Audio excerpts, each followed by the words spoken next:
नमस्कार। आपका अखबार के YouTube चैनल पर आपका स्वागत है। मैं हूं प्रदीप सिंह। आज बात करेंगे मुस्लिम राजनीति की और मुस्लिम मतदाता के मनोविज्ञान की। देखिए, 5 राज्यों में चुनाव होने वाले हैं अगले साल की शुरुआत में, और उसमें सबसे इम्पोर्टेंट है उत्तर प्रदेश। उत्तर प्रदेश का चुनाव जब भी आता है, देश का चुनाव आता है तब भी, और कई राज्यों के चुनाव में बात होती है कि मुस्लिम मतदाता किधर जाएगा, मुसलमान किसको वोट देगा, किस पार्टी के साथ रहेगा। मेरी नज़र में ये बहस केवल और केवल उन्हीं राज्यों में या उन्हीं क्षेत्रों में कोई मायने रखती है जहां बीजेपी कोई राजनीतिक ताकत नहीं है। जहां भी बीजेपी राजनीतिक ताकत है वहां मुसलमानों के मन में कोई कन्फ्यूजन नहीं है कि कहां जाना है। लेकिन मुस्लिम राजनीति की ये जो शुरुआत है, ये जो प्रेजेंट ट्रेंड है, और वो ट्रेंड है कि किसी भी हालत में बीजेपी को हराना है, वो उसकी शुरुआत कहाँ से हुई? उसकी शुरुआत बीजेपी को केंद्र में रखकर नहीं हुई थी। ये बहुत से लोगों को शायद नहीं मालूम होगा।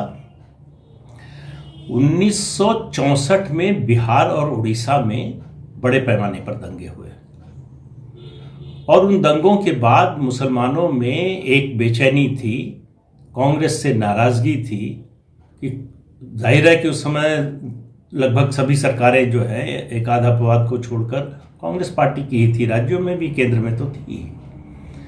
तो उस समय एक संस्था, अम्ब्रेला ऑर्गेनाइजेशन बनाने की शुरुआत हुई। उसका नाम था मुस्लिम मजलिसे मुशावरात। मुशावरात जो है वो अरबी का शब्द है जिसका मतलब होता है कंसल्टेशन, सलाह मशविरा। तो उसमें बहुत सी संस्थाओं को शामिल किया गया। ये 9 अगस्त 1964 को इसका गठन हुआ। और कहाँ पर हुआ इसका गठन? लखनऊ में, नदवा में, जो बड़ा केंद्र है इस्लामिक शिक्षा का। वहाँ संस्था का पूरा नाम है दारुल उलूम नदवातुल उलेमा, और उस समय इसके रेक्टर थे, इसके प्रधान थे अली मियाँ। अली मियाँ के बारे में कुछ बताने की ज़रूरत नहीं है। मुस्लिम मामलों के सबसे बड़े जानकारों में राष्ट्रीय और अंतर्राष्ट्रीय रूप में जाने जाते थे। उनकी सदारत में सम्मेलन हुआ 8 और 9 अगस्त को नदवा में, लखनऊ में। इस संस्था के पहले अध्यक्ष चुने गए सैयद महमूद, जो जवाहरलाल नेहरू की कैबिनेट के सदस्य रह चुके थे। और इस संस्था की मूल ताकत जो आई वो उन लोगों से आई, मुस्लिम लीग के सदस्य थे आज़ादी से पहले, और पाकिस्तान की मांग करने वालों में सबसे आगे थे, लेकिन पाकिस्तान नहीं गए। मुस्लिम लीग का वो हिस्सा जो पाकिस्तान नहीं गया, नेतृत्व का कहना चाहिए, वो हिस्सा जो पाकिस्तान नहीं गया, उसके पास हिंदुस्तान में कोई काम नहीं रह गया था, क्योंकि 1947 में पाकिस्तान में एक बड़ी मजलिस हुई, सभा हुई मुस्लिम लीग के लोगों की, और उसमें तय हुआ कि जो जिस हिस्से में है वहाँ अपना काम आगे कैसे करना है इसका फैसला करें। तो जो भारत की मुस्लिम लीग थी उसके पास उसका मुख्य जो मांग थी, पाकिस्तान अलग बने, धर्म के आधार पर एक राष्ट्र बने, वो बन चुका था, तो उनके पास बाकी काम कुछ बचा नहीं था। अब उन्होंने इस संस्था को चुना। तो ये जो 47 में पाकिस्तान में हुआ जलसा, उसके बाद अलग अलग पार्टियों में मुस्लिम लीग के लोग चले गए। ये संस्था बनी तो कहा यह गया कि 1964 में जो बिहार और उड़ीसा में सांप्रदायिक दंगे हुए हैं उनमें मुसलमानों को आश्वस्त करने के लिए और हिंदू मुस्लिम एकता और भाईचारे के लिए है, लेकिन दरअसल इसका वो मकसद था नहीं। वो निश्चित रूप से एक टर्निंग पॉइंट था जो 64 का दंगा था। इनकी नज़र जो है संस्था की थी 1967 के लोकसभा चुनाव पर। वो अपना राजनीतिक दखल, अपना राजनीतिक प्रभाव बढ़ाना चाहते थे, लेकिन उनको ये बात समझ में आ रही थी कि जो माहौल है देश में, उसमें अलग कोई मुस्लिम पार्टी बनाकर चलाना और उसको चुनावी कामयाबी दिलाना संभव नहीं होगा। तो तय किया कि ये एडवोकेसी ग्रुप के रूप में काम करेगी ये संस्था, और अलग अलग पार्टियों में जो मुस्लिम हितों के समर्थक उम्मीदवार होंगे उनका समर्थन करेगी। ये सार्वजनिक रूप से ऐलान कर दिया गया, और 1967 के चुनाव में ऐसा उन्होंने किया भी, लेकिन बड़ी कामयाबी नहीं मिली इनको। उनके जो समर्थक उम्मीदवार थे उनमें से ज़्यादातर हार गए, लेकिन एक सफलता उनको मिली कि उत्तर भारत में मुसलमान मतदाताओं को कांग्रेस से अलग करने में काफ़ी हद तक वो कामयाब हुए। उसके बाद का डेवलपमेंट जो है, जिस तरह से 67 में कांग्रेस कमज़ोर हुई, फिर संविधानकारों का जो दौर आया 1969 से 71 के बीच में, अलग अलग पार्टियों को मुसलमान मतदाताओं का समर्थन मिलता रहा। लेकिन 1971 में इंदिरा गांधी की बड़ी जीत के बाद ये मामला फिर ठंडा पड़ गया। अब देखिए, यही संस्था है जिसने मुस्लिम पर्सनल लॉ बोर्ड बनवाया, यही संस्था है जिसने AMU एक्शन कमेटी बनवाई, यही संस्था है जिसने बाबरी मस्जिद एक्शन कमेटी बनवाई, और इसी संस्था की सिल्वर जुबली पर दिल्ली में उस समय के उपराष्ट्रपति हामिद अंसारी सदारत करने आए थे इस संस्था के कार्यक्रम की। तो इससे आपको अंदाज़ा लगेगा कि शुरुआत कहाँ से हुई। अब ये मुद्दा मैंने क्यों उठाया है? ये मुद्दा मैंने उठाया है, इस तुरंत वर्तमान में आ जाते हैं, कि एक खबर चल रही थी कई दिनों से कि असदुद्दीन ओवैसी की पार्टी जो all India Muslim Ittehadul Muslimeen है, MIM, उसका और बहुजन समाज पार्टी का अलायंस होने जा रहा है उत्तर प्रदेश में। ये खबरें बड़ी जोर से चली, तो इन खबरों का असर ये हुआ कि ये बात होने लगी कि मुस्लिम वोटों का बंटवारा होगा, क्या होगा, और असदुद्दीन ओवैसी को किस तरह से जो है उत्तर प्रदेश में प्रवेश मिलेगा। लेकिन एक बात हम लोगों को समझ लेनी चाहिए कि मुसलमान मतदाताओं की साइकी, उनके मनोविज्ञान के बारे में जितनी अच्छी तरह से मायावती समझती हैं, उससे पहले कांशीराम समझते थे, उससे पहले डॉक्टर अंबेडकर समझते थे, बीजेपी के नेता आज भी उसको समझने को तैयार नहीं है, या समझते हैं तो स्वीकार करने को तैयार नहीं है। आप देखिए, इस बात की कभी परवाह नहीं की BSP ने कि उसके क्या करने से मुस्लिम मतदाता खुश हो जाएगा या नाराज हो जाएगा। वो अपनी चुनावी रणनीति के हिसाब से, और यही काम चौधरी चरण सिंह भी करते थे, वो रणनीति के हिसाब से जातियों को का समीकरण जोड़ते थे। मुस्लिम उम्मीदवार इसीलिए खड़े करते थे वो, कि उनको मालूम था कि वो जाट वोट ट्रांसफर करा सकते हैं, वो पिछड़े वोटों को ट्रांसफर करा सकते हैं। मायावती को भी मालूम है कि अगर किसी मुसलमान को वो टिकट देती हैं तो उसको 18-20% वोट भी दे रही हैं, और इसलिए उनको कभी कोई इस बारे में कोई गलतफहमी नहीं हुई। आज उन्होंने प्रेस कॉन्फ्रेंस की और साफ साफ कह दिया कि ओवैसी से या किसी से कोई समझौता नहीं हो रहा है। उत्तराखंड और उत्तर प्रदेश दोनों राज्यों में BSP अकेले लड़ेगी, पंजाब में उसका अलायंस अकाली दल से हो चुका है, तो वो जारी रहेगा। अब बीजेपी पर आइए।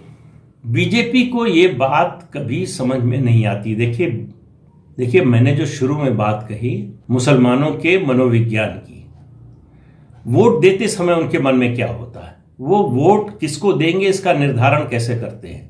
एक बात अच्छी तरह से समझ लीजिए कि आज की तारीख में मुसलमानों की पसंद की कोई पार्टी नहीं है देश में।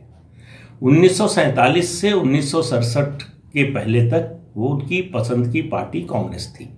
कांग्रेस को वोट एकमुश्त मिलता था।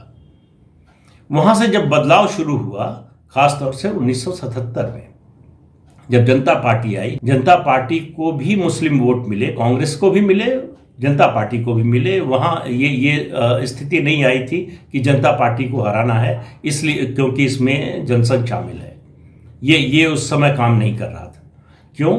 क्योंकि इमरजेंसी में नसबंदी से सबसे ज़्यादा परेशान मुसलमान थे, इसलिए उनको कांग्रेस के खिलाफ वोट देने का एक और कारण बना। फिर 1992 में जब विवादित ढांचा अयोध्या में गिरा, उसके बाद दूसरा बड़ा कारण बना उत्तर भारत में। उसके बाद से मुसलमान वोट कांग्रेस से छिटक गया।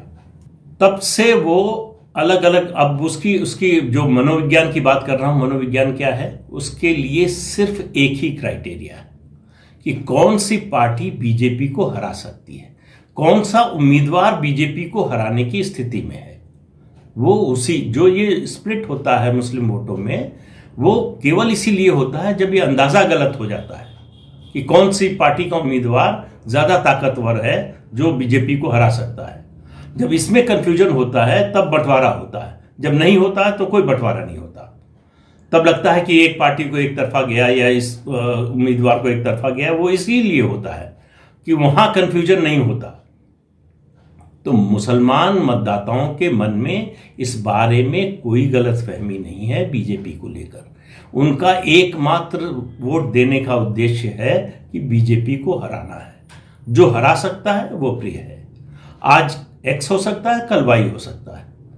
तो इसलिए कोई पार्टी इस मामले में आश्वस्त नहीं हो सकती कि उससे मुसलमानों का वोट मिलता ही रहेगा।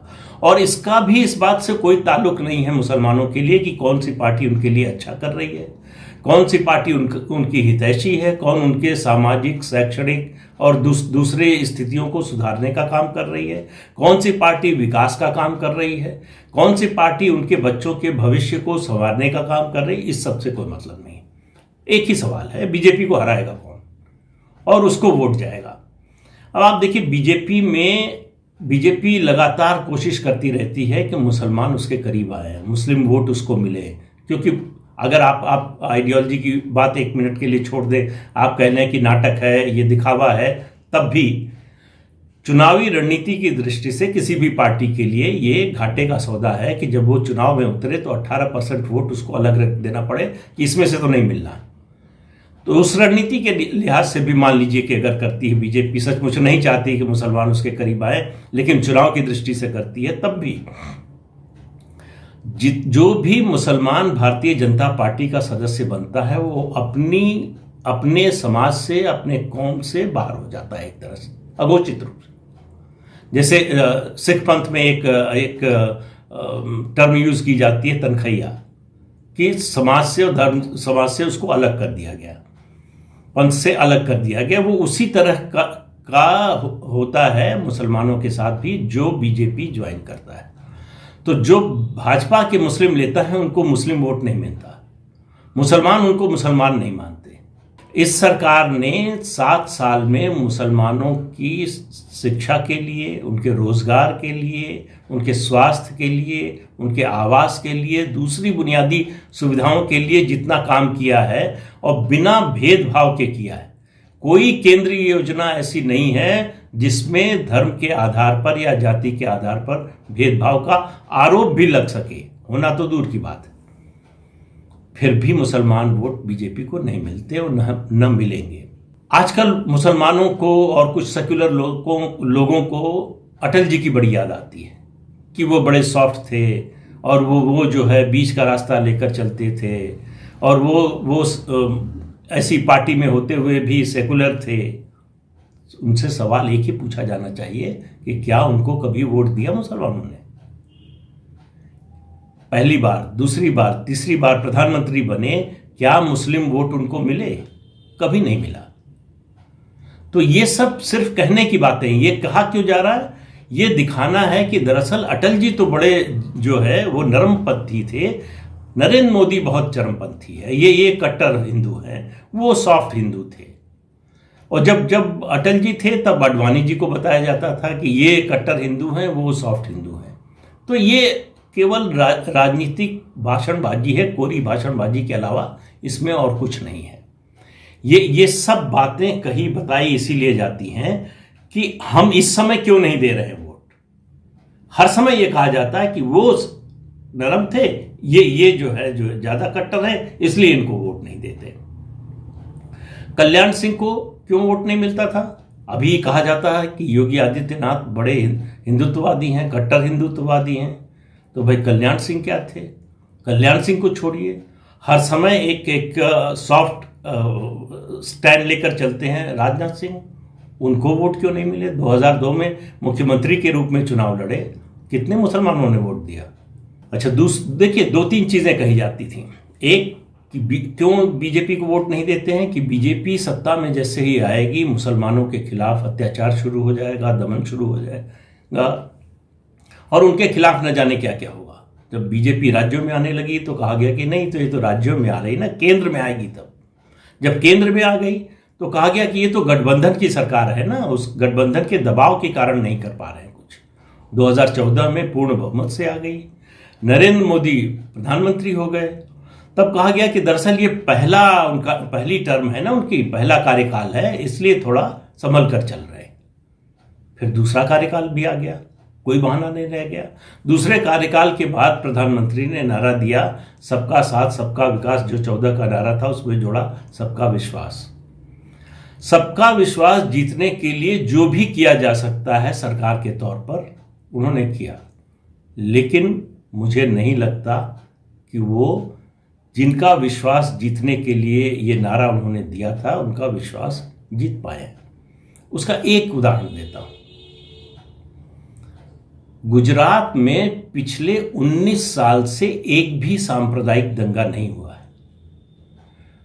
बीजेपी के 1995 में और उससे पहले 90 में साझा सरकार में थी बीजेपी, उससे पहले कोई साल नहीं गुजरता था जब साल में 2, 3, 4 छोटे दंगे और हर 2 साल पर, नियम से समझिए, हर 2 साल पर बड़े दंगे होते थे, सांप्रदायिक दंगे गुजरात में, और काफी समय तक चलते थे और गांवों तक पहुंचते थे। 19 साल से शांति है गुजरात में, लेकिन इसका कोई श्रेय नहीं है। उनको याद क्या है? 2002 का दंगा, लेकिन 19 साल की शांति का जो है कोई क्रेडिट न बीजेपी को है न मोदी को है। तो इससे एक बात भारतीय जनता पार्टी को समझना चाहिए, सरकार को तो नहीं करना चाहिए, सरकार चूंकि पूरे देश की होती है, सरकार को हर वर्ग के लिए, हर जाति के लिए, हर क्षेत्र के लिए समान रूप से बिना भेदभाव के काम करना चाहिए। किसने वोट दिया, किसने वोट नहीं दिया, ये आधार नहीं हो सकता सरकार के कामकाज का। तो सरकार की बात समझ में आती है।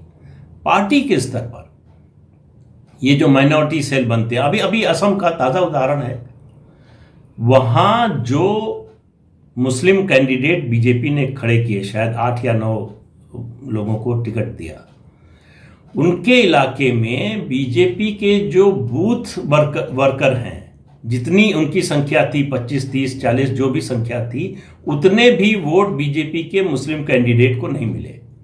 आखिर में उन बूथ कमेटियों को भंग करना पड़ा। तो आप इससे अंदाजा लगाइए कि भारतीय जनता पार्टी को ये बात मानकर चलना चाहिए कि मुसलमान उनको कभी वोट नहीं देगा। इसलिए उत्तर प्रदेश में मुसलमान किसके साथ जाएगा, ये कोई रॉकेट साइंस नहीं है। उत्तर प्रदेश में लड़ाई सीधी बीजेपी और समाजवादी पार्टी में है, और मुसलमान आंख बंद करके समाजवादी पार्टी को देगा। एक नहीं, 111 ओवैसी आ जाएं उत्तर प्रदेश में, मुसलमान का वोट उनको या उनकी पार्टी को नहीं जाएगा। खुद वो ओवैसी अगर विधानसभा का चुनाव लड़ने आ जाएं तो भी उनको मुसलमान का वोट नहीं मिलेगा। इसलिए ये इस कंफ्यूजन में कभी नहीं रहना चाहिए। बड़ी साफ सी रणनीति है। उत्तर प्रदेश में तो मुसलमानों की ओर से नारा भी लग चुका है, पहले अपना भाई, फिर जे भाजपा हराई, उसके बाद सपाई। तो वहां कोई कंफ्यूजन नहीं है। कंफ्यूजन भारतीय जनता पार्टी के नेताओं के दिमाग में है। उनको लगता है कि उनको जो है ऐसा करेंगे तो मिल सकता है, वैसा करेंगे तो मिल सकता है। बीजेपी के नेता अगर कलमा पढ़ लें तब भी शायद उनको मुसलमानों का वोट नहीं मिलेगा। और जिस पैमाने पर जिस तरह से धर्मांतरण हो रहा है, उत्तर प्रदेश के जो मामले आ रहे हैं, कश्मीर का मामला अभी आया है, उससे आप अंदाजा लगा लीजिए कि हो क्या रहा है देश में, और उसके आधार पर फैसला कीजिए। आपके मन में कोई कंफ्यूजन नहीं होना चाहिए कि कौन किस तरह से सोच रहा है। आज के अंक में बस इतना ही।